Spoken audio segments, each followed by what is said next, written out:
કે છે ભગવાન રામ આપણે હૈયામાં વસે છે। આ ભાજપની સરકારે ભગવાન રામનો ઉપયોગ પણ ભ્રષ્ટાચાર ઢાંકવા માટે કર્યો છે। ત્યારે આ ભાજપની સરકારને અમે કહેવા માંગીએ છીએ, તમે નામ બદલવાથી તમારા કૌભાંડો છુપાઈ જવાના નથી। તમારા ભ્રષ્ટાચારી નેતાઓને આવનારા દિવસોમાં અમે ઘર ભેગા કરી દેવાના છે, ઘર ભેગા કરી દેવું પડશે। આ વિસ્તારમાં જંગલ ખાતાના અધિકારીઓ પણ આપણા લોકોને ખૂબ હેરાન કરે છે। અહીંયા દીપડાઓ બહારથી લાવીને છોડી દેવામાં આવ્યા છે। આપણી દીકરીઓ પર હુમલા થાય છે, બહેનો પર હુમલા થાય છે। અત્યાર સુધી એટલું મોટું જંગલ હતું ત્યારે કોઈ વાઘ ને કોઈ દીપડા નહોતા આવતા। હમણાં દીપડાઓ બહારથી લાવીને આપણા લોકોને હેરાન કરવા માટે અહીંયા છોડવામાં આવે છે અને આપણા લોકોને હેરાન પરેશાન કરે છે। ત્યારે એ જંગલ ખાતાના અધિકારીઓને પણ આ મંચ પરથી કહેવા માંગુ છું, તમારું જંગલ ખાતું 1927 માં આવ્યું છે। અમારો આદિવાસી આ જંગલો વચ્ચે હજારો વર્ષથી રહે છે। અમારા આદિવાસીઓને હેરાન કરવાનું બંધ કરી દેજો, નહીં તો જે દિવસે અમે આ રસ્તા પર ઉતરીશું ને તે દિવસે તમારા જંગલ ખાતા પણ અહીંયા નજરે પડવાના નથી। શા માટે દીપડાઓ લાવીને અહીંયા છોડો છો ભાઈ? અમારા લોકોને હેરાન પરેશાન કરો છો। ત્યારે જંગલ ખાતા વાળાને પણ આપણે કહી દેવાનું છે। અને સાથીઓ, આજે આપણી જમીનો પર બહારના લોકોની નજરો છે। તમે જોયું હશે કેવડિયામાં જે પ્રકારે રોજગાર આપવાની વાત હતી, આજે ત્યાંના લોકોને અંદર પ્રવેશ નથી કરવા દેતા। પોતાની ગાડી પણ બહાર મુકાવે છે। મહિલાઓના ઝૂંપડા બધા તોડી નાખવામાં આવે છે। અમને વિકાસ સાથે કોઈ વાંધો નથી, વિકાસ બધાનો જ કરો, અમારો પણ વિકાસ કરો, પણ જે વિકાસના નામે અમારા લોકોની જમીનો છીનવવાની વાત કરે છે આ સરકાર, ત્યારે સરકારને પણ હું કહેવા માંગુ છું આ મંચ પરથી કે વિકાસના નામે હવે પછી જો તમે કોરિડોરમાં અમારા લોકોની જમીનો લેવાની વાત કરશો, હાઈ ટેન્શન લાઈનોમાં જમીનો લેવાની વાત કરશો, હાઈ સ્પીડ કોરિડોરમાં જમીનો લેવાની વાત કરશો, ડેમોના નામે જમીનો લેવાની વાત કરશો, તો અમે એક પણ ઇંચ જમીન આપવાના નથી। પછી પણ તમે અમને હેરાન અને પરેશાન કરીને જમીન છીનવવાની વાત કરશો તો તે દિવસે આ રોડ પર અમે ધારિયા, પાલિયા અને ભાલા તીરકામઠા લઈને ઉતરીશું। ભાલા, પાલિયા અને તીરકામઠા અને ધારિયા અમે ઘરમાં કઈ શણગાર માટે નથી મૂક્યા, અમારી રક્ષા માટે છે। અને જે દિવસે અમારા સમાજ પર ઊની આંચ આવશે એ દિવસે ઓજારો લઈને પણ રોડ પર ઉતરીશું। ગાંધીનગર જવાનું થશે તો ગાંધીનગર પણ રેલો જશે અને ગાંધીનગરમાં જઈને નેપાળ વાળી કરવાની ફરજ પડશે તો ગાંધીનગરમાં નેપાળ વાળી કરીને પણ સત્તા પરિવર્તન કરીશું। ત્યારે આ વિસ્તારમાં, આ પંચાયતમાં કેટલાક સરપંચોને આ સભામાં નહીં આવવાનું, નહીં જવાનું એમ કરીને ભાજપના કેટલાક નેતાઓ અમારા આગેવાનોને ડરાવતા હતા, અમારા સરપંચોને દબાવતા હતા, બીવડાવતા હતા કે ભાઈ ચૈતર વસાવાની સભામાં જશો તો તમને કઈ વિકાસ નહીં કરીએ, ફલાણું નહીં કરીએ, ઢીકણું નહીં કરીએ, તમારે ત્યાં જીબી વાળાને રેડ કરાવીશું, પોલીસ વાળાને રેડ કરાવીશું, તમારું પાણી બંધ કરી દઈશું, તમારો રસ્તો બંધ કરી દઈશું, એમ કરીને ભાજપના લોકોએ ખૂબ અમારા લોકોને ડરાવ્યા છે। પણ ભાજપના લોકો પણ આ સાંભળી લે, આ મંચ પરથી ભાજપના લોકોને પણ કહેવા માંગુ છું, આ કોંગ્રેસના લોકો નથી, આ આમ આદમી પાર્ટી ચૈતર વસાવાના લોકો છે। અમારા લોકોને હેરાન પરેશાન કરવાનું જો તમે કોશિશ પણ કરશો, અમારા એક પણ સરપંચને, એક પણ આગેવાનને હાથ લગાડવાની જો તમે કોશિશ કરશો તો તમારા બધાના અમે મોર બોલાવી દઈશું, મોર। અમે કોઈને છોડીએ નહીં, કેમ કે અમે તમારા જેવા કોઈનું ખોટું કરતા નથી, અમારે કોઈના રોડના પૈસા ખાવા નથી, અમે કોઈ તલાવડીનો કૌભાંડ કર્યો નથી, અમે કોઈનું લૂંટેલું કર્યું નથી, અમારી સાથે બુટલેગરો નથી, અમારી સાથે જમીન માફિયાઓ નથી, અમે સાફ સભીના માણસો છે। અને અમારા જેવા ઈમાનદાર લોકોને સમસેડશો તો આવનારા દિવસોમાં ભાજપ અને કોંગ્રેસના લોકો સામે પણ આરપારની લડાઈ થશે।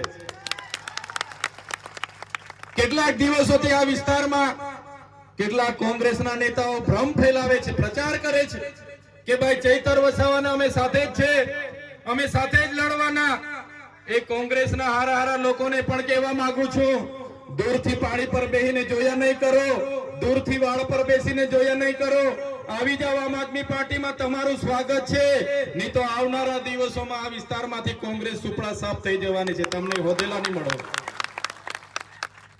ત્યારે સાથીઓ, આવનારા દિવસોમાં તૈયાર થઈ જાવ. કોંગ્રેસના લોકોની શરમ છોડી દો.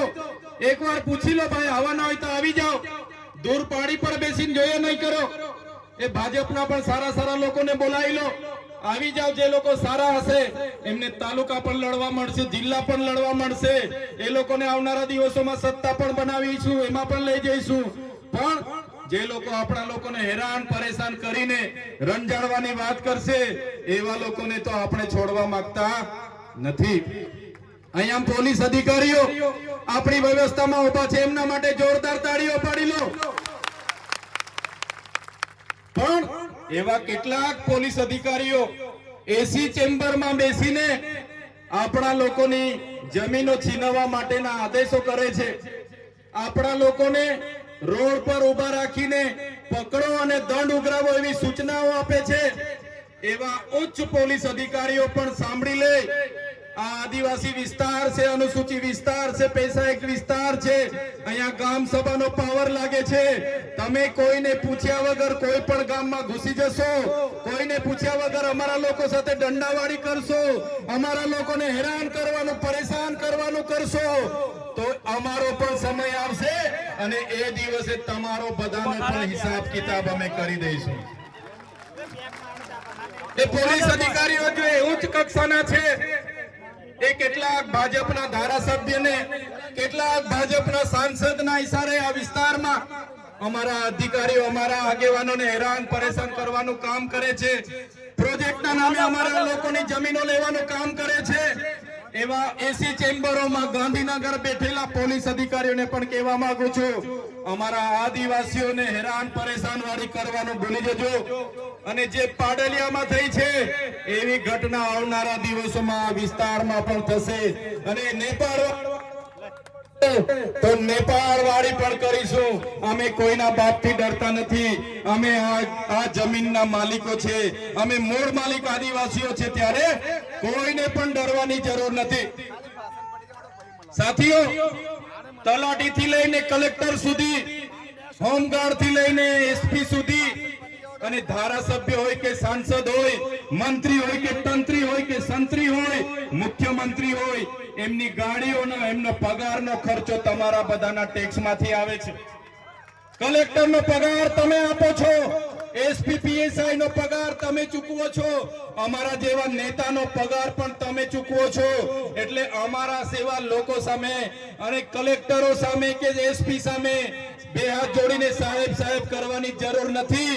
ક્યાંય પણ તમારું કામ હશે, એ પોલીસ સ્ટેશન પણ આપણું છે, એ કલેક્ટર કચેરી પણ આપણી છે, એ એસપી કચેરી પણ આપણી છે. વડ કે સાથ માલિકની જેમ જજો અને તમારા જે સેવકો છે એમને તમારા કામનો આગ્રહ કરજો. તમારું કામ નહીં કરી આપે, તમારી સાથે છીછરાયું વર્તન કરશે, તમારી સાથે અત્યાચાર કરે તો આ ચૈતર વસાવાને આમ આદમી પાર્ટી બેઠી છે, એમને જવાબ આપણે ઈંટનો જવાબ પથ્થરથી આપીશું. ત્યારે સાથીઓ, આ વિસ્તારના કેવડિયાના લોકો માટે અમે લડીએ. આ વિસ્તારમાં જે કૌભાંડ થયા, નલ સે જલ માટે લડ્યા. આ વિસ્તારમાં જે મનરેગાનું કૌભાંડ થયું એના માટે લડ્યા. આ વિસ્તારના ખેડૂતોને જ્યારે કપાસનો ભાવ નહોતો મળતો એના માટે અમે લડ્યા. આ વિસ્તારના બાળકોને સારું શિક્ષણ મળે એના માટે અમે લડીએ. ત્યારે આ ભૂપેન્દ્રભાઈ પટેલની ભાજપની સરકારને ગમ્યું નહીં. એમના કેટલાક અહીંના ઉચ્ચ અધિકારીઓ ભાજપના એજન્ટ બનીને કામ કરતા હતા. એને કીધું કે ચૈતર વસાવા પર એફઆઈઆર કરો, અને ચૈતર વસાવા પર સામાન્ય બાબતમાં એક ખોટી એફઆઈઆર કરવામાં આવી. મને ત્યાં ડેડિયાપાડા પકડી લેવામાં આવ્યો. પકડી લઈને જબરજસ્તીથી આ પોલીસના અધિકારીઓએ રાજપીપળા લાવવા માટે ઘસડીને મને જીપમાં બેસાડી દીધો. મેં કીધું હું ધારાસભ્ય છું, મેં પણ અરજી આપી છે, શું થયું એની વાત કરો. મારા પરિવારના લોકો આવ્યા કે ભાઈ શું થયું, પણ ઉપરથી ઓર્ડર છે અને અમારે તો પકડવા જ પડશે, લઈ જવા પડશે, નહીં તો અમારી નોકરી જશે એમ કરીને પીઆઈ પીએસઆઈ એમના ડીવાયએસપી એ લોકોએ અમને પકડી લીધા. મને રાજપીપળા લઈ આવ્યા, જેલમાં રાખ્યો. પહેલો દિવસ મને જૂની જેલમાં રાખવામાં આવ્યો. ત્યારે મારા નિરંજનભાઈ હોય, વિક્રમભાઈ હોય, આશુતોષભાઈ હોય, મારા ધર્મેશભાઈ હોય, કિરણભાઈ હોય, બધા મારા યુવાન સાથીઓ મળવા માટે આવ્યા. એમણે કીધું સાહેબ